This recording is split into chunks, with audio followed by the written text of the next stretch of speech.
Le désert s'étendait à perte de vue, vaste mer de poussière dorée que le vent façonnait comme une houle invisible. À l'aube, la lumière naissante baignait les plaines d'un éclat pâle, presque fragile. Les montagnes au loin semblaient flotter dans une brume de chaleur. Rien ne bougeait, sinon quelques buissons secs qui grinçaient sous la caresse rude du vent. Au milieu de cet espace infini, se dressait une cabane en bois, modeste mais solide, construite avec patience et solitude. Elle portait les marques du temps, des planches usées, un toit rafistolé, une cheminée de pierre noircie par les années. C'était là que vivait le cow-boy. On l'appelait autrefois Daniel Harper. Mais ici, au bord du désert, plus personne ne l'appelait par son nom. Il était simplement le cow-boy. Un homme qui parlait peu, qui descendait en ville seulement pour vendre quelques pots ou acheter des provisions, puis disparaissait aussitôt comme une ombre qui ne souhaite pas être suivie. Il boitait légèrement. Sa jambe droite gardait le souvenir d'une balle reçue des années plus tôt. Chaque matin, avant même que le soleil ne grimpe au-dessus des collines, il s'asseyait sur le petit banc devant sa cabane, une tasse de café noir entre les mains, et regardait le désert comme s'il cherchait à y lire quelque chose. Peut être une réponse, peut être un pardon. Il avait servi dans une guerre dont personne ne parlait plus. Il avait vu des hommes tomber, entendu des cris qui résonnaient encore parfois dans ses nuits. Il avait survécu, et cela, à ses yeux, était presque une faute.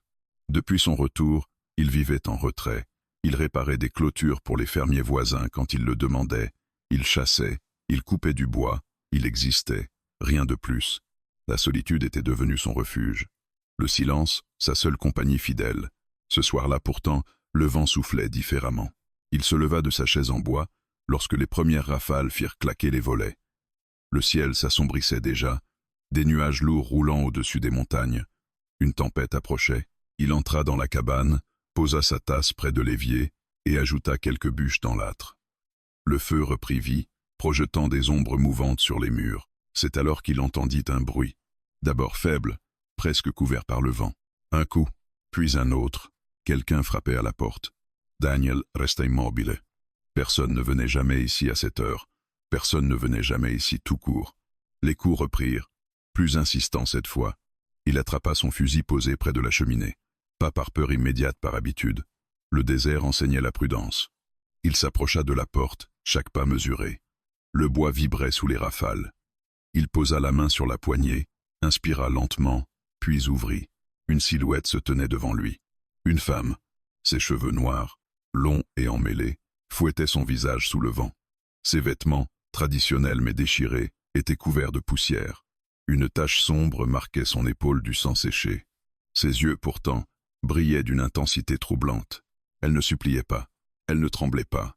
Elle se tenait droite, malgré l'épuisement évident qui pesait sur ses traits. Daniel comprit immédiatement qu'elle était apache. Dans cette région, cela suffisait à déclencher des murmures, des tensions, parfois pires. Ils se regardèrent sans parler. Le vent s'engouffra entre eux, faisant claquer la porte contre le mur. Elle ne prononça qu'un mot. Abri. Sa voix était rauque, fatiguée, mais ferme. Daniel sentit son esprit se diviser en deux. Une part de lui disait de refermer la porte. Les ennuis n'apportaient que des cicatrices supplémentaires.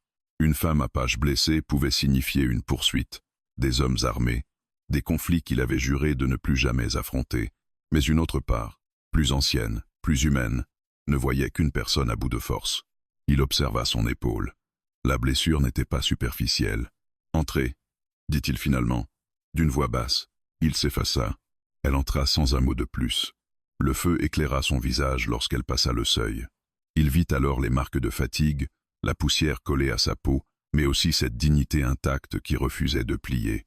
Il referma la porte derrière elle.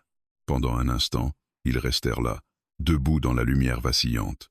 Daniel posa son fusil contre le mur. « Asseyez-vous. » Elle obéit, lentement, près du feu. Il alla chercher de l'eau, un linge propre, quelques herbes séchées qu'il gardait pour ses propres blessures. Lorsqu'il s'agenouilla devant elle, il hésita brièvement avant de toucher le tissu déchiré. « Je dois voir la plaie. » Elle acquiesça. La blessure était profonde, mais pas mortelle. Une entaille nette, probablement causée par une lame. « Qui vous a fait ça ?» demanda-t-il sans lever les yeux. Un silence. Puis, « Les miens. » Il s'arrêta. Il releva la tête. Leurs regards se croisèrent. Il n'y avait pas de haine dans le sien, seulement une vérité froide. Il nettoya la plaie avec précaution. Elle ne gémit pas. Ses mâchoires se crispèrent à peine. La tempête grondait dehors, comme un écho lointain de ce qu'elle avait traversé. Une fois le bandage noué, Daniel se redressa. « Vous pouvez rester cette nuit, dit-il simplement. Elle le fixa longuement. Pourquoi? La question le prit au dépourvu. Il chercha une réponse honnête. Parce que le désert est plus cruel que moi. Un léger éclat traversa ses yeux, presque un sourire, mais il disparut aussitôt. Ils partagèrent un repas simple du pain, un peu de viande séchée. Le silence entre eux n'était pas hostile, il était prudent. Le feu crépitait. Le vent hurlait autour de la cabane. Daniel installa une couverture près de l'âtre. « Vous dormirez ici. Et vous? J'ai l'habitude du banc. » Elle observa la pièce, modeste, fonctionnelle, vivante malgré tout. « Comment vous appelez-vous » demanda-t-elle enfin. Il hésita. « Daniel. » Elle hocha la tête. « Ayanna. » Le nom resta suspendu dans l'air comme une promesse fragile.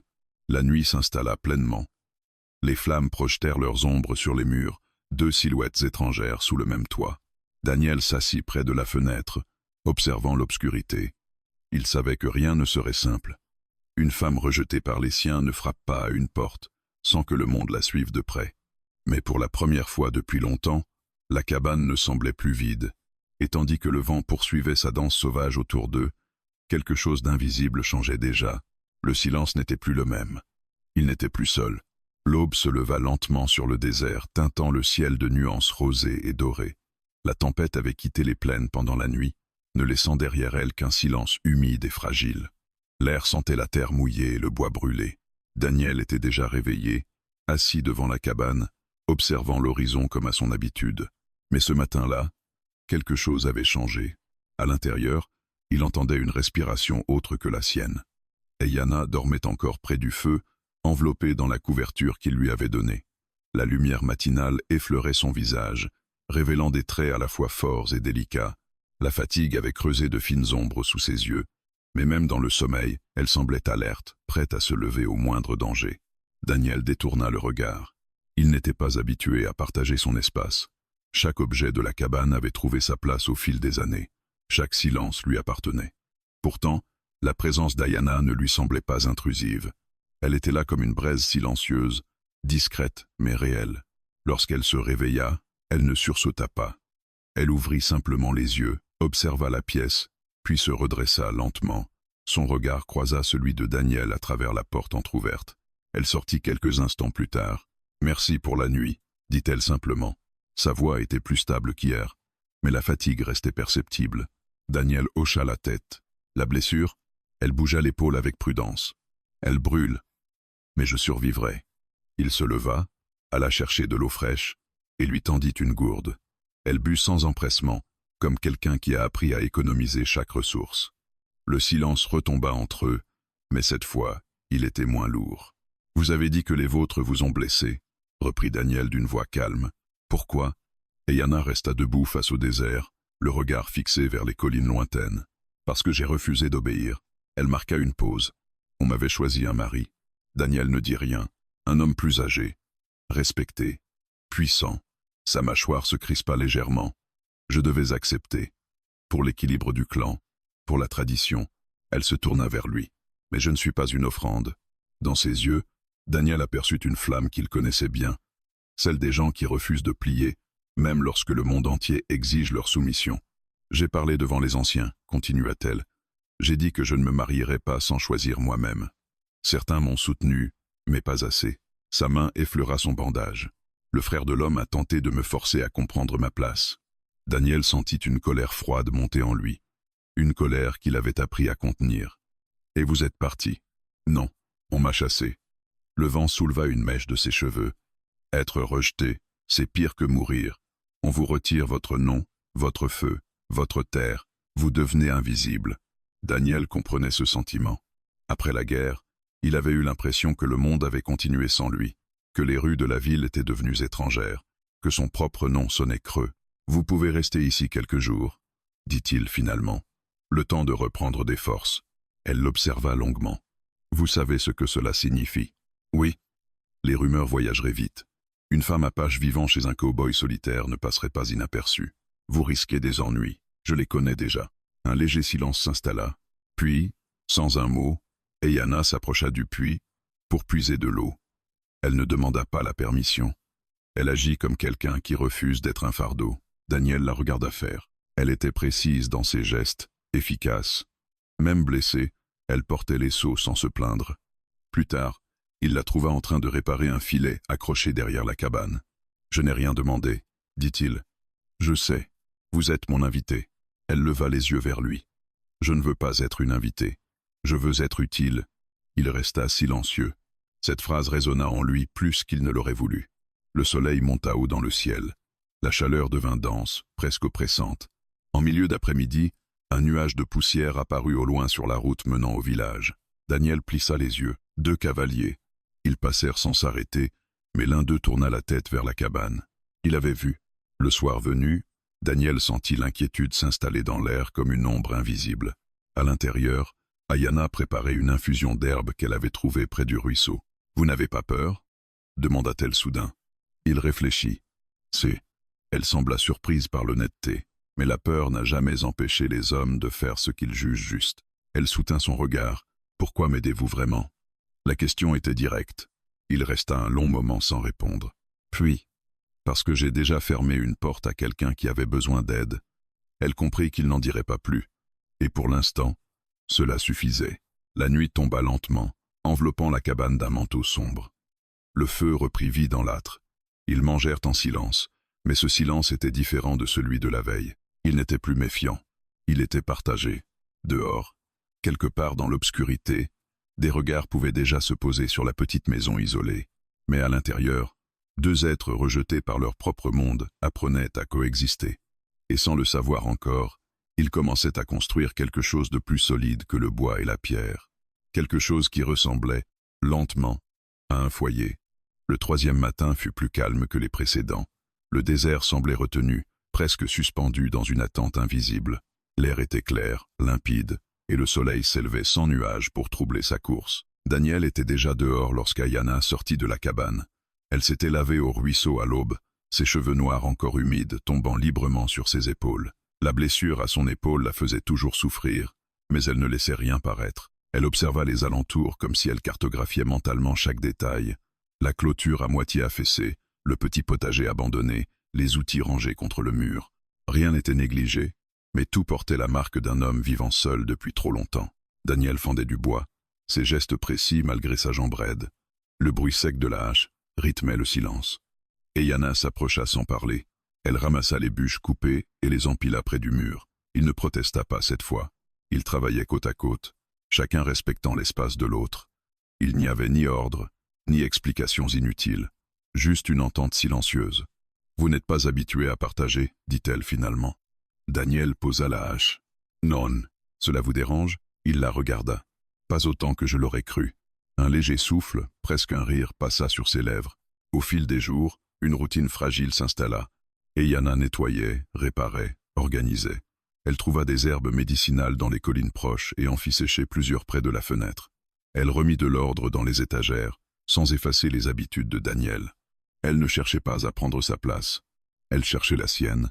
Daniel, de son côté, réparait la clôture et surveillait les environs plus attentivement qu'avant. Il descendit même en ville un après-midi pour acheter davantage de provisions.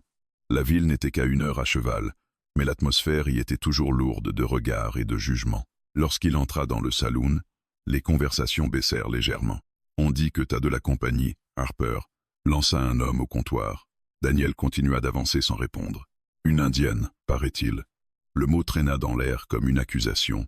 Daniel posa quelques pièces sur le comptoir. « Je viens acheter de la farine, pas discuter. » Le marchand le servit en silence, mais les regards persistèrent. Les rumeurs avaient déjà commencé. Lorsqu'il rentra à la cabane au crépuscule, Ayana était assise sur le petit banc devant la porte. Elle regardait le soleil disparaître derrière les montagnes. « Ils savent, » dit-elle sans détour. Daniel attacha son cheval. « Oui, cela va vous attirer des problèmes. » Il haussa légèrement les épaules. « Les problèmes trouvent toujours leur chemin. » Elle le fixa. « Vous pourriez encore me demander de partir. » Il s'arrêta. Le silence s'étira entre eux. « Je pourrais, admit-il. » Elle attendit. « Mais je ne le ferai pas. » Le vent du soir souleva la poussière autour d'eux. Dans la lumière rougeoyante du crépuscule, leur silhouette semblait plus proche qu'elle ne l'était quelques jours plus tôt. À l'intérieur, l'atmosphère avait changé. La cabane n'était plus seulement fonctionnelle, elle était vivante. Et Yana avait suspendu des plantes séchées près du plafond. Elle avait réparé une vieille couverture trouée.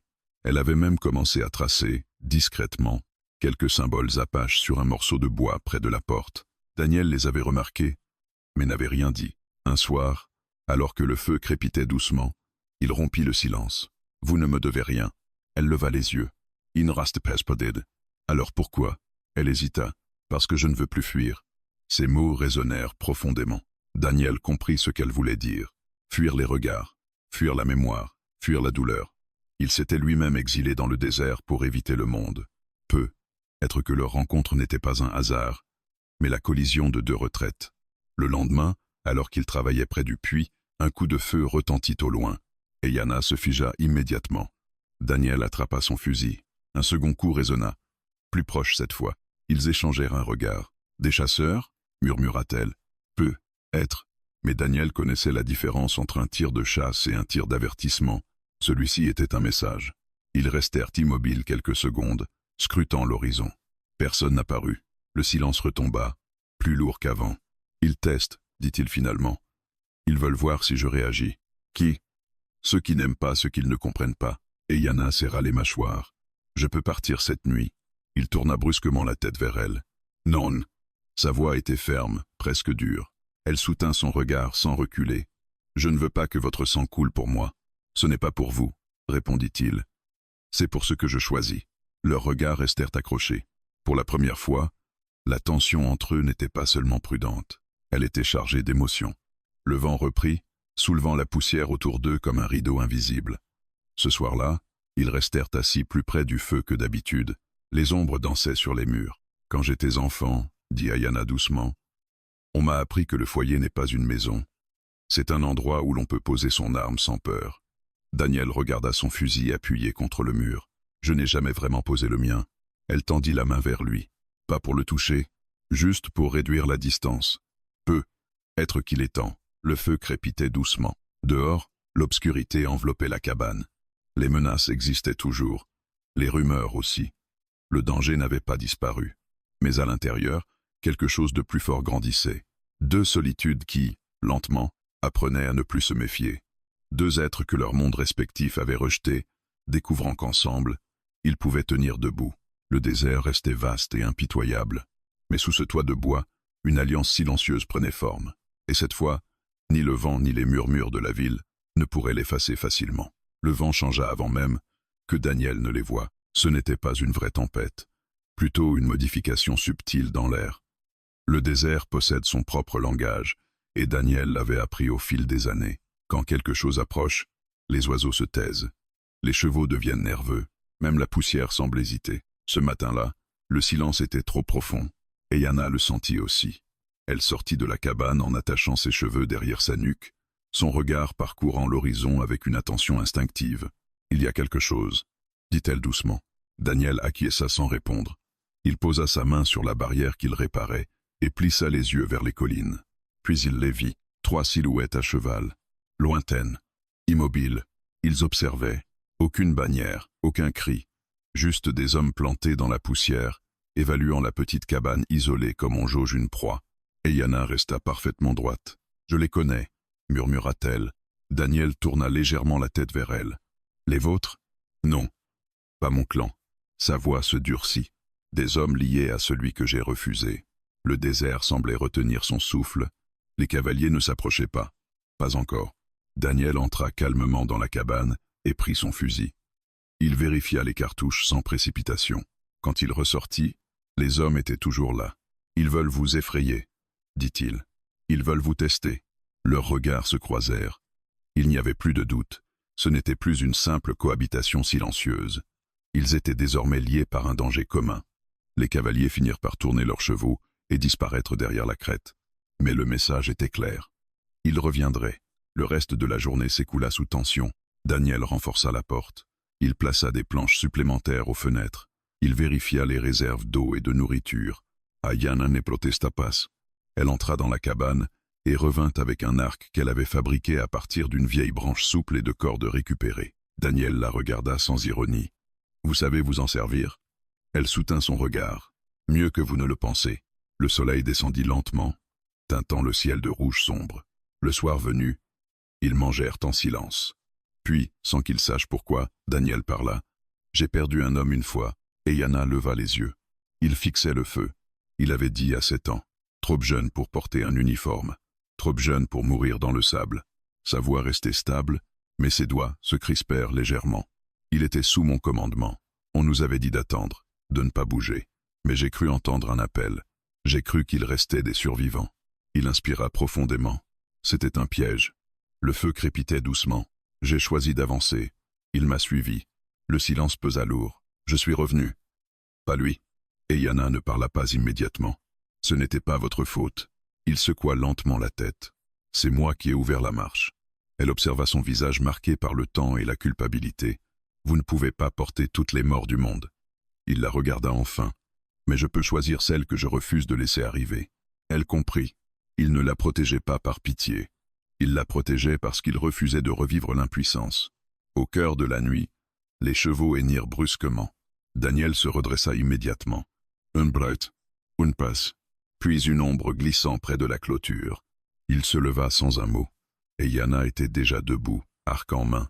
Les flammes dansaient sur leur visage. Un claquement sec retentit contre la porte. Un coup, puis un autre. Daniel se plaça devant l'entrée. Ouvrez. Lança une voix à l'extérieur. Rude. Impatiente. Nous savons qu'elle est là. Et Yana resta droite derrière lui. Partez, répondit Daniel calmement. Un rire bref retentit. Ce n'est pas votre affaire, cow-boy. Daniel ouvrit la porte d'un geste brusque. Fusil en main. 3 hommes se tenaient devant la cabane. Ceux des collines. Leurs regards glissèrent immédiatement vers Ayana. Elle appartient à quelqu'un d'autre, dit l'un d'eux. Ayana, s'avança d'un pas. Je n'appartiens à personne. Le ton était clair. Sans tremblement, l'homme ricana. Les femmes n'ont pas ce genre de choix. Daniel arma son fusil. Le déclic résonna dans la nuit. Sur mes terres, si. Le silence se figea. Le vent souleva la poussière entre eux. Un des hommes posa la main sur son arme. Ayana banda son arc. Réfléchissez, dit-elle calmement. Vous n'êtes pas assez nombreux. Les secondes s'étirèrent. Puis le chef cracha au sol. Cela ne s'arrête pas ici. Ils reculèrent lentement, remontèrent en selle et disparurent dans l'obscurité. Daniel ne baissa pas son arme avant que le silence ne redevienne complet. Lorsqu'il referma la porte, ses mains tremblaient légèrement. Pas de peur, d'adrénaline. Et Yana posa doucement son arc contre le mur. « Vous auriez pu les laisser me prendre, dit-elle. Oui, elle attendit. Mais je ne l'ai pas fait. » Ils restèrent face à face, à quelques pas l'un de l'autre. Le feu projetait leurs ombres mêlées sur les murs. « Ils reviendront, murmura-t-elle. Je sais, et ils ne viendront pas seulement pour moi. » Il soutint son regard. « Je ne suis plus l'homme qui attend des ordres. » Leur proximité n'était plus seulement celle de 2 survivants. Elle était celle de 2 volontés qui avaient décidé de ne plus céder.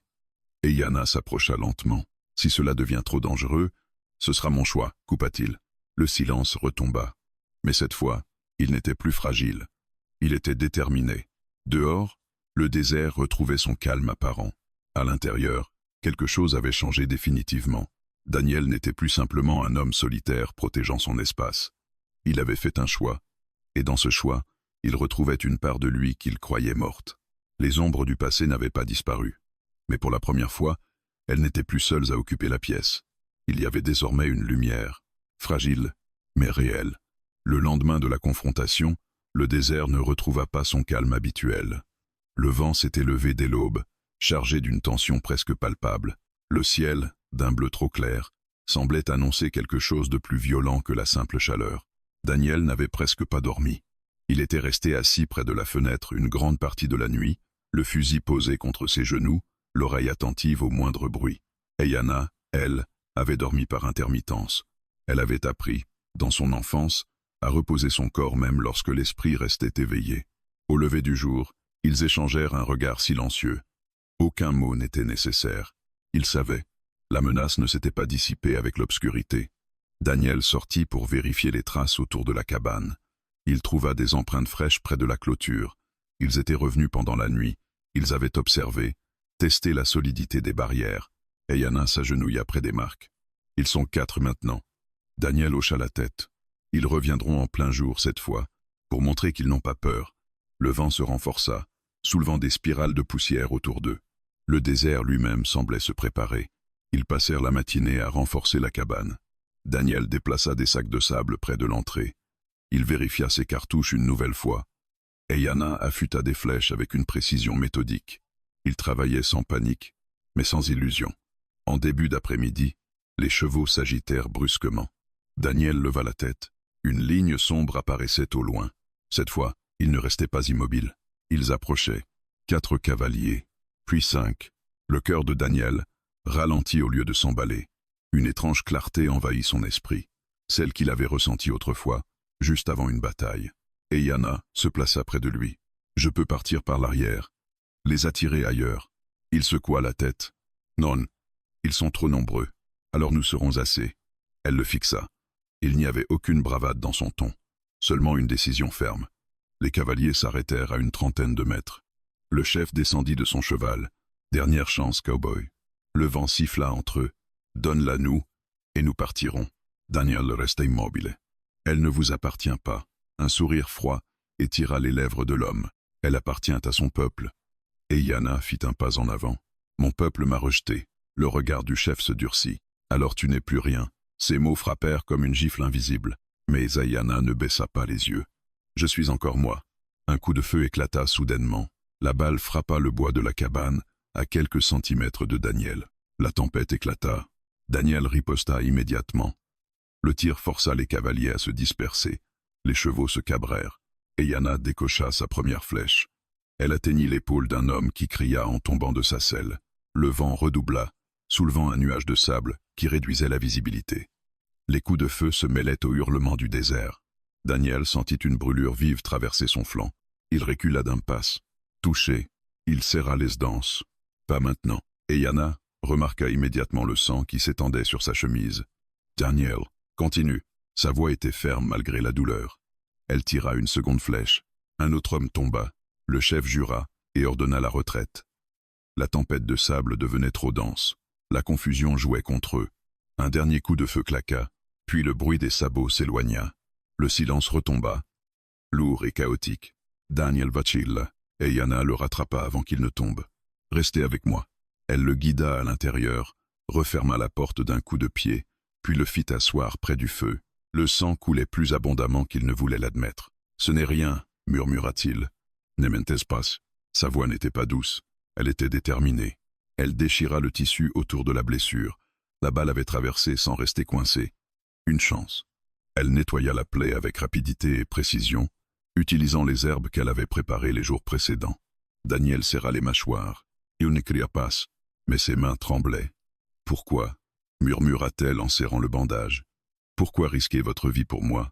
Il ouvrit les yeux, troublé par la douleur mais lucide. « Parce que je refuse encore une fois de regarder quelqu'un être arraché sans agir. » Elle comprit. Ce combat n'était pas seulement pour elle. C'était contre son passé, contre cette décision qu'il regrettait encore. La tempête dehors s'intensifia, comme si le ciel lui-même participait à la bataille.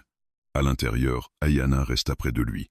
Elle posa une main ferme sur son épaule intacte. « Vous ne mourrez pas aujourd'hui. » Il esquissa un faible sourire. « Je n'en ai pas l'intention. » Les heures passèrent lentement. Le vent finit par faiblir. Le désert retrouva son souffle. Daniel s'endormit enfin, épuisé. Eyana resta éveillée. Elle nettoya le sang sur le sol. Elle vérifia les portes. Elle observa l'horizon par la fenêtre fendue. Il reviendrait peu, être, mais pas aujourd'hui. Lorsqu'elle s'assit près de lui, elle observa son visage détendu par le sommeil. Il n'était plus seulement le cow-boy solitaire. Il était devenu un homme prêt à se tenir devant la tempête pour elle. Ses doigts effleurèrent brièvement sa main. Pas un geste romantique. Un geste d'alliance. Dehors, le soleil réapparaissait lentement à travers les nuages de poussière. La cabane portait les marques des impacts. La terre gardait les traces des chevaux. Mais ils étaient toujours là, vivants et plus unis que jamais. La tempête n'avait pas brisé leur fragile équilibre. Elle l'avait renforcé. Et dans le silence revenu, une vérité s'imposa à Eyana. Elle n'était plus une femme traquée. Elle était désormais prête à se battre pour ce foyer. Avec lui, la douleur réveilla Daniel avant l'aube. Pas une douleur aiguë, plutôt une brûlure sourde, profonde, qui lui rappelait à chaque respiration qu'il était encore en vie. La balle avait traversé proprement, mais son corps n'avait plus la résistance de ses 20 ans. Il ouvrit les yeux lentement. Le feu s'était réduit à des braises rougeoyantes. La lumière grise du matin filtrait à travers les planches de la cabane, et Yana était assise près de lui. Elle ne dormait pas. Ses yeux fixaient la porte, son arc posé à portée de main. « Vous devriez vous reposer, » murmura-t-il. Elle tourna la tête vers lui. « Vous aussi ?» Sa voix était calme, mais ses traits trahissaient une nuit sans sommeil. Daniel tenta de se redresser. Une vague de douleur le força à s'arrêter, et Yana posa immédiatement une main ferme sur son épaule valide. « Ne bougez pas. » Il la regarda. « Je ne suis pas fait de verre. »« Non, » répondit-elle doucement. « Mais vous n'êtes pas invincible non plus. » Le silence s'installa entre eux. Pour la première fois depuis leur rencontre, les rôles étaient inversés. Ce n'était plus lui qui veillait, c'était elle. Les heures suivantes furent lentes. Et Yana changea les bandages, nettoya la plaie avec une précision presque rituelle. Elle murmura quelques mots dans sa langue maternelle pendant qu'elle appliquait les herbes, comme une prière discrète. Daniel l'observait. Il voyait dans ses gestes une force tranquille qu'il n'avait jamais rencontrée auparavant. Elle ne se contentait pas de survivre. Elle résistait. « Vous avez déjà soigné des blessures comme celle-ci » demanda-t-il. « Mon père était guérisseur. » Il fronça légèrement les sourcils. « Était » Elle hésita. « Il est mort l'hiver dernier. » Une fièvre que nous n'avons pas pu arrêter. Son regard se perdit un instant dans le vide. Après sa mort, certains anciens ont dit que je parlais trop, que je posais trop de questions, que je remettais en cause les traditions. Elle resserra le bandage avec délicatesse. Mon père m'a appris que la tradition doit protéger la vie, pas l'étouffer. Daniel comprit alors que son rejet ne venait pas seulement d'un mariage refusé. Elle représentait un changement. Et les changements effraient plus que les armes. Le soleil monta lentement. Daniel réussit à s'asseoir contre le mur, malgré la douleur. « Ils reviendront, » dit-il. « Peut être. » Elle s'installa en face de lui. « Mais pas aujourd'hui. Comment pouvez-vous en être sûr? Parce que les hommes qui veulent dominer préfèrent les cibles faibles. Hier, nous ne l'étions pas. » Il esquissa un sourire. « Nous ?»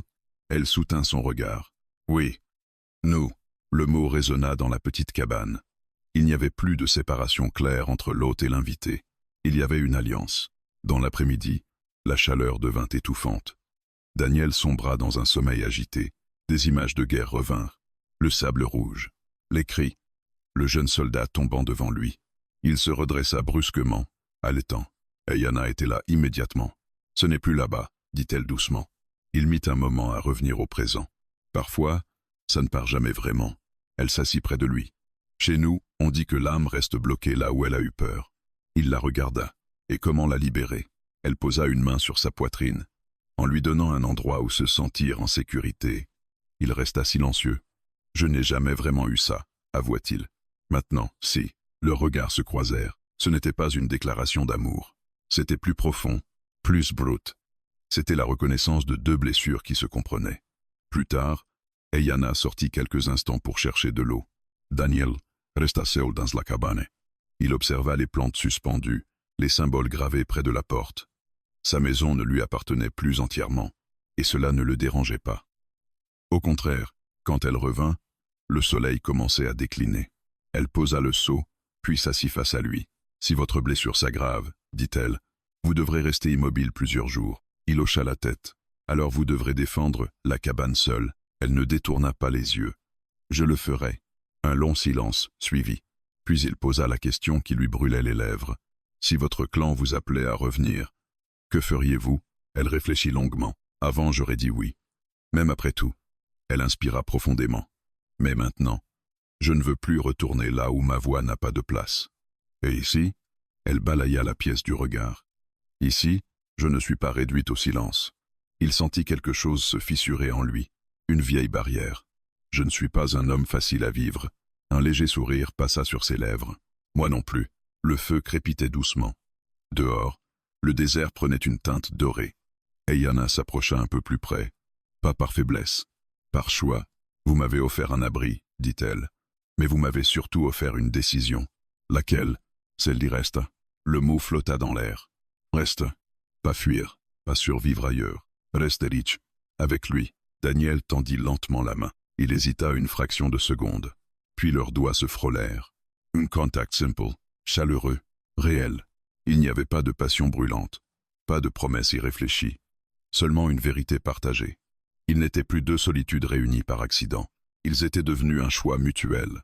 Le soleil disparut derrière les montagnes. La nuit tomba, paisible pour la première fois depuis longtemps. Daniel s'allongea lentement, la douleur plus supportable. Yana resta près de lui. Pas un sentinelle, pas en invité, mais comme quelqu'un qui avait trouvé sa place. Et dans le silence apaisé de la cabane, une nouvelle certitude naquit. Le désert pouvait rester vaste et impitoyable. Les hommes pouvaient revenir. Les ombres du passé pouvaient encore frapper. Mais désormais, ils n'étaient plus seuls face à elle. Ils avaient construit quelque chose de plus fort qu'une simple défense. Ils avaient construit une confiance. Et parfois, cela suffit à transformer une blessure en promesse. Le matin arriva avec une lumière claire et presque paisible, comme si le désert avait décidé d'oublier les jours de violence. L'air était frais, lavé par les vents de la veille. Daniel pouvait se tenir debout désormais, même si la douleur persistait dans son flanc comme un rappel silencieux. Et Yana était dehors lorsque le premier bruit se fit entendre. Pas un galop précipité, pas une approche hostile, un rythme lent, mesuré. Daniel sortit à son tour. Au loin, 3 cavaliers avançaient sans lever de poussière inutile. Ils ne portaient pas l'arrogance des hommes venus attaquer. Leur posture était droite, calme. Et Yana ne bougea pas. Son visage se transforma imperceptiblement. « Mon clan » murmura-t-elle. Le vent glissa entre eux, soulevant légèrement les pans de sa tunique. Les cavaliers s'arrêtèrent à quelques mètres de la clôture. Le plus âgé descendit de cheval. Ses cheveux gris tombaient en longues tresses sur ses épaules. Son regard était dur, mais pas hostile. Daniel resta en retrait, sans armes visibles, mais prêt. Yana avança d'une passe. Un silence lourd tomba. L'ancien posa la main sur sa poitrine en signe de respect. Yana. Sa voix était grave, empreinte d'autorité. Elle ne répondit pas immédiatement. « Pourquoi êtes-vous venu » demanda-t-elle enfin. « Pour réparer ce qui a été brisé. » Le désert sembla retenir son souffle. Daniel observa la scène sans intervenir. « On m'a chassé, dit-elle. Oui. » Le mot était simple, sans détour. Nous avons eu peur. Elle plissa les yeux. Peur de quoi? Du changement. Un autre homme, plus jeune, baissa légèrement la tête. Ton père était un homme respecté. Après sa mort, nous avons voulu maintenir l'ordre. Nous avons confondu ordre et contrôle. Yana resta immobile. On m'a blessé. L'ancien inclina la tête. Cela n'aurait pas dû arriver. Le silence s'étira. Daniel sentait le poids du moment. Ce n'était pas une confrontation. C'était un tournant. Nous te proposons de revenir, dit l'ancien. Ta place t'attend. Les mots tombèrent comme une pierre dans l'eau calme. Revenir. Retrouver son peuple. Son feu. Sa langue. Ses souvenirs d'enfance. Et Yana sentit son cœur se serrer. Elle regarda les collines derrière eux. Elle se revit enfant, courant entre les tipis, écoutant les histoires autour du feu. Elle se revit auprès de son père, apprenant à reconnaître les plantes médicinales, à lire les signes du vent. Une partie d'elle n'avait jamais cessé d'appartenir à ces terres. Puis elle se tourna légèrement vers la cabane. Vers Daniel. Il ne disait rien. Il ne faisait aucun geste pour l'influencer. Il respectait son silence. L'ancien suivit son regard. Cet homme t'a protégé. Oui, mais ton peuple est ici. Et Yana inspira profondément. Mon peuple m'a dit que ma voix dérangeait. L'ancien soutint son regard. Ta voix était en avance sur notre peur. Elle sentit une fissure dans son cœur. Une ouverture. Si je reviens, dit-elle, est-ce que je serai libre de parler? Un long silence suivit. Puis l'ancien répondit. Oui.